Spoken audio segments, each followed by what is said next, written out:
გრძნობა ვნახოთ დღევანდელ გაშლაში და ვნახოთ მესიჯი ყველასთვის იქნება, მაგრამ არა ყველაფერი გაითვალისწინეთ. რას ფიქრობს? იმას, რომ თუნდაც წლები გაკავშირებდეთ მასთან, არ კარგავთ ენთუზიაზმს, რომ კვლავ ხართ საინტერესო, სადღაც გამოუცნობიც, არაპროგნოზირებადი. ოღონდ ეს მას შემდეგ გააცნობიერა, რაც ურთიერთობაში კრიზისი დადგა, ზურგშექცევა, სტაგნაცია. იქამდე კი იძულებული გახდით გაგეხმოვანებინათ აზრი, რომ არაფერია მუდმივი, სიყვარულიც კი, რომ თქვენი ურთიერთობა მისთვის ჩვეულებრივი და მოსაწყენი გახდა. გაუფერულდა შეგრძნებები და ვნებები, რომელიც ამ კავშირს ალამაზებდა და ახლა როცა უკვე დაშორება, დაპაუზება, კრიზისი დადგა, ისევ და მაინც დააინტრიგეთ.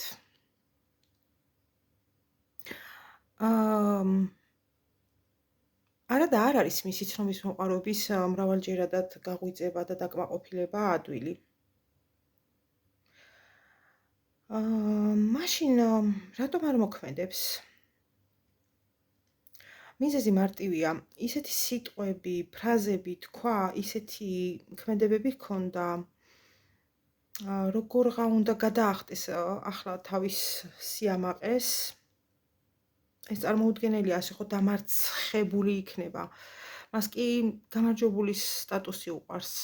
ამიტომაც ეძებს გამოსავალს რაიმე მეთოდით ისევ შემოვიდეს ურთიერთობაში. და რატომ? რატომ? გრძნობა აქვს?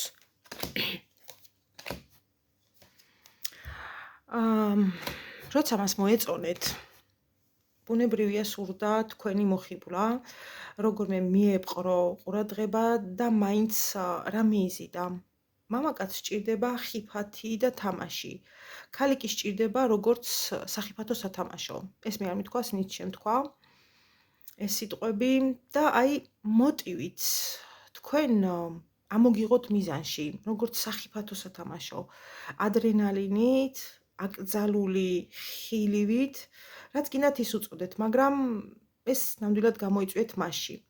მამაკაცებმა შეაბრუნეთ პირიქით, ნუ მიაქცევთ სქესს ყურადღებას. რადგან ამისთვის ყველა მიზეზი მიეცით, როცა სისულელეს ყვებოდა და იცინოდით, ყურადღებით უსმენდით, თუნდაც არ გაინტერესებდათ.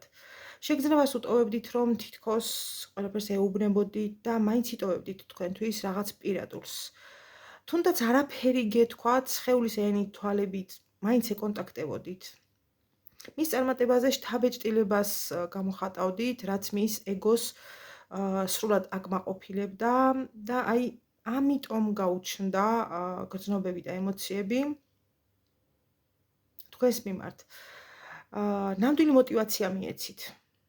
შეაყვარებინეთ ყველაფერი, რაც მას მრავალფეროვან ინტერესებს უჩენს. მისი ჰობი და გამოწვევაც გახდით. წარმატებები, პირადი კითხვები WhatsApp-ზე 557 673 53. ნუ მირეკავთ, მომწერეთ და გიპასუხებთ.